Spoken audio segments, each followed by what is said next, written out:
Olá, quarta-feira, 8 de abril. Hoje nós vamos discutir a cultura dos trotes universitários. A gente recebe a professora da Unesp, Loriza de Almeida, para entender por que esses rituais de recepção aos calouros ainda são marcados pela violência. O Unesp está concluindo investigação sobre trote na Faculdade de Medicina. Alunos negam referências à organização racista. Cresce o número de terrenos autuados por sujeira em Bauru, mas a população reclama que ainda falta fiscalização.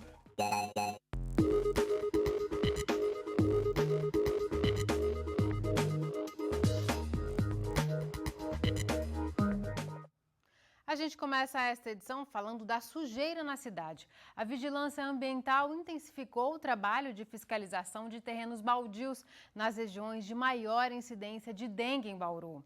Em março, mais de 400 imóveis foram autuados. Os proprietários que não providenciarem a limpeza dos locais serão multados. Apesar dessa ação, a população reclama que ainda há muitas áreas que precisam ser fiscalizadas. A senhora teve também? Não. A vista da casa do José não é das melhores. O pedreiro e a esposa, moradores do Jardim Redentor, zona oeste de Bauru, convivem com o mato alto e o lixo há cerca de 3 anos. Ele conta que já tentaram tomar providências para resolver o problema, mas não tiveram êxito. Já pedimos para a prefeitura vir aí tomar providência, mas eles não tomam providência e a gente não pode tomar conta de uma coisa que não é da gente. As consequências do descaso na porta de casa não ficam apenas no aspecto ruim do terreno. A sujeira acumulada no local também causou a José um problema que, infelizmente, se tornou comum aos bauruenses: a dengue. Eu acho que eu peguei dengue nesse terreno aí. Tanto que o meu vizinho ali pegou, o outro ali também pegou, o outro rapaz ali também pegou. É coisa que dá um transtorno na nossa pessoa, né? Principalmente em nós, porque a gente fica chateado de olhar nesse terreno e ver essa sujeira toda, que fala assim, poxa, a gente tá morando numa coisa que a gente paga o imposto da gente e não pode fazer nada. E esse tipo de transtorno não fica restrito apenas aos moradores do Jardim Redentor. Na Zona Norte, outra área com grande concentração de focos de dengue, os terrenos também são um incômodo para a população. Nilza é moradora do Parque Jaraguá há 11 anos. Ela já se acostumou com o medo da dengue. A dengue sempre ataca por aqui, né? Porque sempre estão passando, pulverizando e diz que tem a dengue. Na minha casa, gasto muito em inseticida, né? Ainda falo para isso, pelo amor de Deus, não esquece de passar. Deu 6 horas, pulveriza, passa veneno, depois já fecha. E deixa. Graças a Deus. Se eu pegar uma dengue agora, eu tô frita. O problema é tão comum no bairro que é uma das principais preocupações da Associação dos Moradores do local. O presidente Benedito conta que já mapeou alguns dos terrenos irregulares do Jaraguá, mas não consegue passar essas informações à prefeitura. É uma reclamação todo dia de terreno vazio, água no terreno, que é água parada, garrafa, plástico, saco de mercado. Então a gente fica preocupado e a população vem procurar sim. E eu procuro atender do meu modo, que eu não tenho ferramenta. Mas a ferramenta seria o pessoal que tem a secretaria da Dengue agora, chegar a perguntar por mim, que eu sou presidente da Associação de Moradores de Jaraguá. Temos muito terreno vazio, terrenos proprietários de fora e local. E o que eu posso fazer? Eu estou disposto a ajudar e acabar com essa epidemia de dengue, que está matando, hein? Para acabar com os prejuízos causados pelos terrenos abandonados, a Vigilância Ambiental realiza periodicamente fiscalizações de áreas irregulares. Em média, 300 imóveis são autuados todos os meses. Mas por conta da epidemia de dengue, o trabalho foi intensificado no mês passado. No total, cerca de 400 terrenos das regiões Norte e Oeste foram notificados. Nós trabalhamos a área do Jardim Redentor e do Jardim Carolina, Parque Jaraguá e Santo de Virges. Foi feita inicialmente uma identificação dos lotes que estavam irregular, aqueles com mato alto, com lixo, com entulho, e no segundo momento a autuação. Até o momento a gente já autuou quase 400 terrenos, né? Os proprietários eles são autuados e eles têm 15 dias para efetuar a limpeza do terreno. As multas em caso de descumprimento podem variar de R$ 121 a R$ 4.900, dependendo do tamanho do terreno, se já houve notificações anteriores e também das condições socioeconômicas dos proprietários. Porém, para evitar que casos extremos de descaso com as áreas ponham a saúde da população em risco, a Secretaria de Saúde pode assumir a responsabilidade pela limpeza de alguns imóveis. Uma segunda ação que a gente tem feito agora é passar esses terrenos para limpeza pela própria prefeitura. No caso, se a prefeitura fizer a limpeza desse terreno, o proprietário vai ser multado também em valor de 5% do valor do terreno. A população pode denunciar terrenos sujos e com mato alto para a Vigilância Ambiental pelo telefone 3103-8050. Não é preciso se identificar, é só informar um endereço. Também é possível avisar sobre o problema direto na unidade do Poupa Tempo. E essa sujeira dos terrenos vira um problema ainda maior quando chove. E é isso que a gente vai saber agora, se tem previsão de chuvas para os próximos dias. As informações são do IPMET e do CPTEC. Agora à tarde não chove em nenhum ponto do estado de São Paulo. A massa de ar seco estacionada sobre a região mantém as temperaturas amenas e o tempo estável até o fim desta semana, pelo menos. Bauru segue a tendência do estado de sol nos próximos dias. Agora a umidade do ar é de 65%. Praticamente não venta neste momento. Hoje as temperaturas variaram entre 15 e 28 graus. Amanhã a mínima prevista é de 17 e a máxima de 26 graus. Depois do intervalo, nós vamos falar sobre o polêmico trote da faculdade do curso de Medicina da Unesp. Você vai ver que a universidade está concluindo a investigação sobre a festa, onde os estudantes vestiram roupas semelhantes às de uma organização racista. Voltamos já já.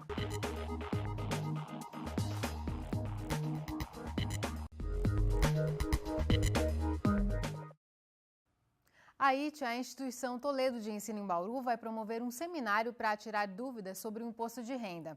O encontro será no dia 16 de abril, quinta-feira da semana que vem, das 7 às 9 da noite. O seminário é gratuito e aberto à comunidade, mas tem um limite de 70 vagas. As inscrições devem ser feitas no Núcleo de Atividades Complementares da ITE, no Bloco 3, de segunda a sexta-feira, das 8 ao meio-dia, das 2 às 4h30 da tarde e das 7 às 9 da noite. A reserva também pode ser feita pelo telefone 2107 50 60. Depois de um mês do registro de uma festa onde alunos do curso de Medicina da Unesp em Botucatu vestiram uma fantasia de carrascos para receber calouros, está sendo concluída a investigação inicial que apura se houve ou não atos de violência e de constrangimento.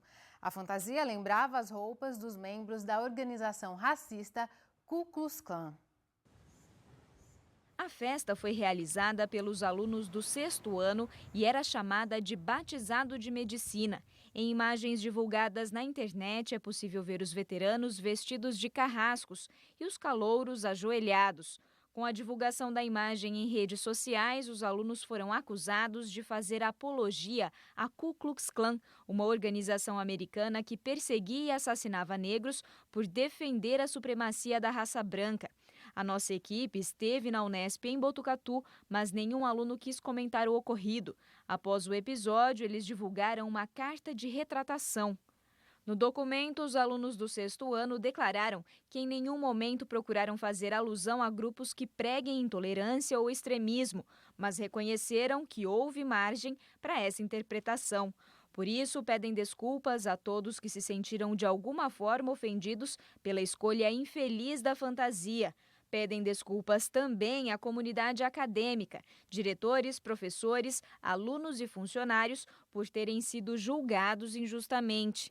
Adriana do Vale é professora do curso de Medicina e explica que logo após a divulgação das fotos foi feita uma reunião com veteranos e calouros e uma comissão formada por docentes foi montada para que pudesse ser feito um levantamento preliminar do ocorrido. Estarão sendo ouvidos todos os alunos do 1º e 6º ano, com relação aos eventos da festa e até com relação a qualquer outro ato que eles tenham se sentido constrangidos ou, tenham se sentido incomodados. E na quinta-feira, nós pretendemos já divulgar os resultados dessa avaliação preliminar, porque nós temos também a urgência de devolver para a comunidade, para a sociedade, a resposta desse evento que causou tanto dano, causou tanto, enfim, todos ficamos com o coração apertado diante daquela foto, daquela referência. A partir dessas informações coletadas é que será possível definir a necessidade ou não de abertura de uma sindicância interna. A sindicância no sentido da averiguação da festa do dia 5, mas também se a gente descobrir, ou seja, se aparecer qualquer outra informação relativa a qualquer constrangimento com os nossos alunos, obviamente que a gente vai estar instaurando sindicância, até porque a gente sabe que o trote é proibido, tanto dentro da Unesp, assim como fora dos muros da instituição. Isso não deve ser tolerado. A professora ressalta ainda que a universidade tem promovido ações para inibir os trotes violentos, inclusive com um disque denúncia. No entanto, a maior dificuldade seria conter ações fora dos muros da universidade. A instituição não tem muito acesso a essas informações, o nosso disque denúncia, o disque trote, não é eficaz. E a gente fica muito angustiado porque a gente acaba sabendo as notícias pelos jornais, às vezes, né? Então, a gente gostaria, sim, que tivesse um mecanismo de denúncia mais eficaz, né? Talvez a gente não tenha encontrado a melhor forma para evitar que o trote aconteça, ou pelo menos para inibir ou punir quando tiver acontecido. Depois do intervalo, a gente continua a falar sobre os trotes, porque muitas vezes eles são marcados por situações de humilhação e violência. Quem conversa com a gente é a professora da Unesp, a socióloga Loriza de Almeida. É daqui a pouco, continue com a gente. A gente volta a repercutir o episódio do trote na Faculdade de Medicina da Unesp, em que os veteranos usaram roupas que remeteram a uma organização racista. Para falar mais sobre a cultura dos trotes, recebemos a professora da Unesp, a socióloga Loriza Lacerda de Almeida. Loriza, muito obrigada por sua presença aqui no Unesp Notícias. Obrigada a vocês. Loriza, nós acabamos de ver na reportagem que os alunos se manifestaram por meio de uma carta e disseram que foi uma coincidência infeliz. A roupa que eles escolheram. E fica difícil imaginar que esses alunos que se prepararam para o vestibular mais concorrido do país, eles não notaram essa similaridade entre as roupas e os trajes da Ku Klux Klan? É muito difícil, não é? Que não haja uma correlação. Talvez não seja explícita para todos. A gente sempre pensa que quando os grupos se organizam para as atividades as mais variadas possíveis e essas que deveriam ser culturais, muitos são levados a fazer. Então, vamos dizer assim, não acredito numa consciência plena de todo o grupo. Entretanto, este grupo em particular é muito escolarizado, não é? E é muito difícil imaginar que não tivessem conhecimento. Não quer dizer que, sendo escolarizados, tenham educação no seu sentido mais amplo. Não é? Então, no que se refere a valores, a ponderar o que é significativo ou não para o outro, o respeito e a ética, né, com os seus parceiros, parece que nisso eles ficaram devendo, faltaram a essa aula. Não é? E ainda assim eles dizem que o tema foi carrasco, é o tema dessas fantasias. Ainda assim, essa relação que é imposta é muito comum, né, nesses trotes, de superioridade dos veteranos sobre os calouros que são humilhados, né? Eles foram humilhados pelos carrascos. Por si só, essa cultura é condenável, não é, Loriza? Certamente. O trote, e aí o termo já é muito ruim, não é? O que é o trote? É quando você coordena um animal, um cavalo, a não andar num passo muito lento e nem muito rápido. O trote é aquele caminho controlado. Né? Esse é o sentido de trote, então em si já tem uma conotação bastante pesada. E é também um evento que nasce no período medieval. Né? Então, tendo em conta isto, os novatos, eles não assistiam a aula junto com os veteranos. Eles ficavam numa antessala, né, numa sala onde ficavam as roupas desses alunos, né, e eles, inclusive, tinham as suas roupas queimadas e os seus cabelos cortados por uma questão profilática. Esse era o processo de iniciação, vamos dizer assim, dos calouros na Idade Média. Profilática no sentido de não propagar doenças, ou seja, aquilo que é novo, e ainda hoje nós temos essa sensação, o novo sempre é um pouco assustador em várias situações, era restrito a um espaço físico onde se tomava um cuidado, né? Havia uma operação de limpeza, vamos dizer assim, inicial, para que num segundo momento, então, eles pudessem adentrar aquele recinto da sala de aula. Agora, medieval... Vem sendo reproduzida, sem ser questionada até hoje, não? Até hoje. E hoje as manifestações, elas têm um caráter de violência muito grande, de sadomasoquismo muito grande e muitas vezes de vingança, porque aquele que sofreu o trote trata de se vingar na próxima oportunidade, no ano seguinte. Funciona um pouco como uma dose de esperança, né? Ele suportar aquela situação toda e, num segundo momento, quando os novos calores se apresentarem, ele então vai ali exercer essa força e subjugar esse colega, esse companheiro, numa condição absolutamente inaceitável. Então, a prática do trote tem uma origem nesses termos em que coloquei, não é? Mas ela não avançou em momento algum. Então, nós percebemos assim, o marco civilizatório que a nossa sociedade apresenta em alguns segmentos, em alguns setores, né, de desenvolvimento da sociedade, não se verifica nesta condição em especial. E a gente sabe que é uma deficiência de formação, nesse sentido mais amplo, educacional, ao qual você se referiu, que vem de muito tempo. Mas qual que é o papel especificamente da universidade nesse processo, para romper com essa cultura? A discussão da universidade, ela tem sido colocada em pauta, não é de hoje, né?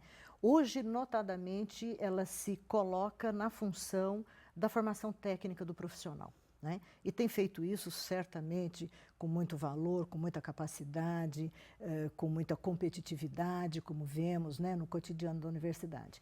Entretanto, nos falta um elemento que ajude a coordenar esse processo de escolarização de formação técnica, que é a família. Quando eu digo os meninos têm uma boa escolarização, mas não têm educação, a educação quem dá é a família. Os valores, os princípios básicos, não é? De formação humanista, de formação política, é a família que promove.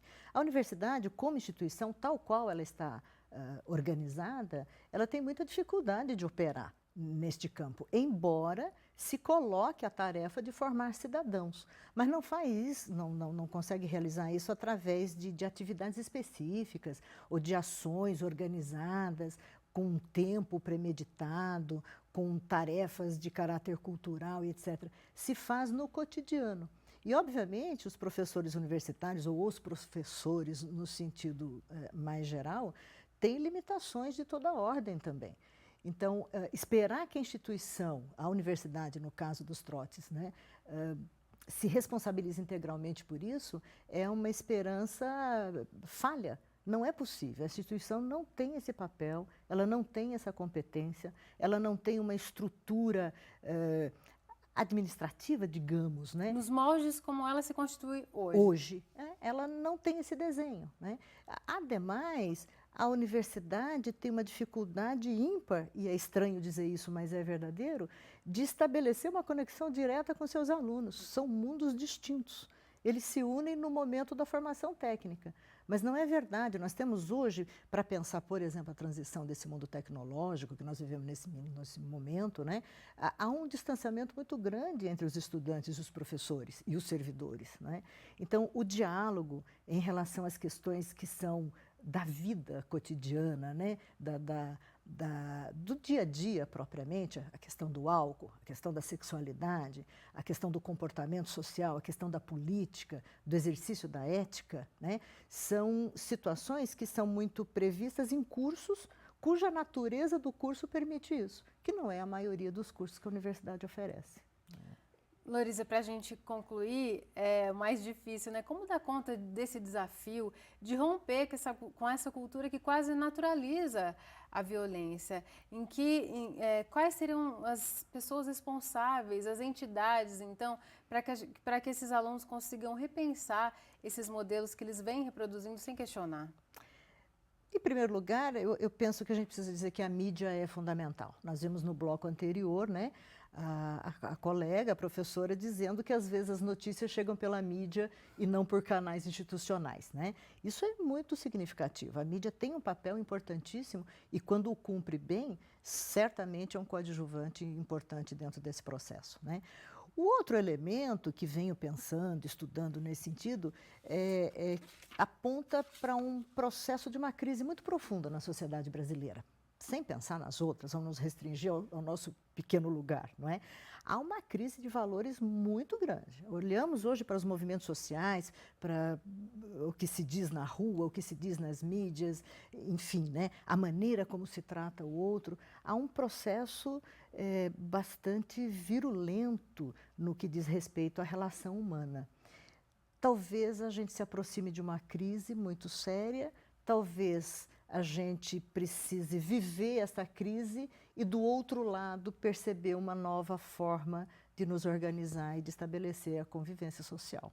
Talvez seja isso. Crises são positivas, não devemos, eu penso, nos reprimir quanto a isso. Acho que é preciso vivenciar com a perspectiva da melhora. De mudança. De mudanças. Então, no que diz respeito a esse relacionamento humano, talvez esses momentos que tenhamos vivido no nosso país venham a convergir para uma humanização mais séria e necessária ao nosso país.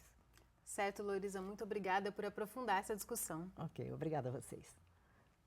É isso por hoje. Se você quiser rever as reportagens desta edição, é só acessar o nosso site. O Unesp Notícias volta amanhã às 5h30 da tarde, ao vivo. Tchau!